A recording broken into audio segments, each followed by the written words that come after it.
నామినేషన్లకు గడువు తీరిపోతున్నా బీజేపీ ఇంకా 7 పార్లమెంటు స్థానాలకి అభ్యర్థులను ప్రకటించలేదు. ఇంకా ఎవరో వస్తారని ఎదురు చూస్తోంది. ఇతర పార్టీ నేతలతో మంత్రాలు జరుగుతున్నాయి. అయితే ఆ స్థానాల్లో బీజేపీ తన అభ్యర్థుల్ని ఇంకా ప్రకటించకపోవడానికి కారణమేంటి?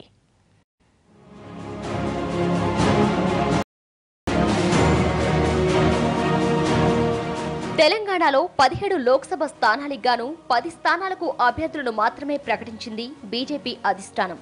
7 స్థానాలను పెండింగ్ లో పెట్టింది. ఖమ్మం, పెదపల్లి, ఆదిలాబాద్, మెదక్, జహీరాబాద్, చేవెళ్ల, హైదరాబాద్ స్థానాలకి అభ్యర్థులను మెదక్ పార్లమెంట్ నుంచి మాజీ మంత్రి కాంగ్రెస్ సీనియర్ నేత సునీత లక్ష్మారెడ్డిని పోటీ చేయాలని బీజేపీ నేతలు అడుగుతున్నారు. ఆమె బీజేపీ నేతలకు ఇప్పటివరకు ఎలాంటి హామీ ఇవ్వలేదు. కానీ బీజేపీ నేతలు మాత్రం ఆమెనే బరిలోకి దించాలని ప్రయత్నాలు సాగిస్తున్నట్లు తెలుస్తుంది.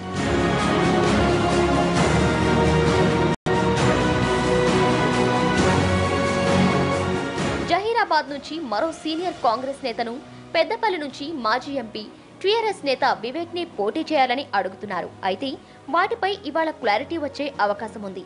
మరోవైపు చేవెళ్లలో కొత్తవారి కోసం ప్రయత్నించినా వర్కౌట్ కాలేదు. పార్టీలో ఉన్న నేతలకే అవకాశం రావొచ్చని తెలుస్తోంది. ఖమ్మం సీట్ కూడా బయట నుంచి వచ్చే వారి కోసమే ఆపింది బీజేపీ. సిట్టింగ్ ఎంపీ పొంగులేటి శ్రీనివాసరెడ్డిని పార్టీలోకి రమ్మని అడుగుతున్నా ఆయన ఎటూ తేల్చుకోలేదని తెలుస్తుంది. హైదరాబాద్ కైతే 2-3 నేతలు పోటీ పడుతున్నారట. ఉత్తర భారత్ కు చెందిన వారు సీటు కోసం ఢిల్లీ స్థాయిలో మంతనాలు చేస్తున్నారు. ఆదిలాబాద్ టికెట్ కోసం సోయం బాబురావు పార్టీలో చేరడంతో ఆయనకే ఖరారయ్యే అవకాశం ఉందంటున్నారు పార్టీ నేతలు.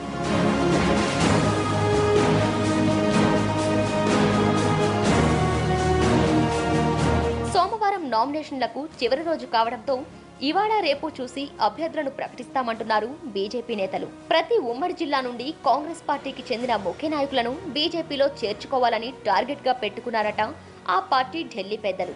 అందుకే టికెట్లను ఇంకా కేటాయించకుండా పరిశీలనలో పెట్టిందట. కానీ నామినేషన్ కు సమయం దగ్గర పడుతుండటంతో కేటాయించాల్సిన టైం వచ్చేసింది.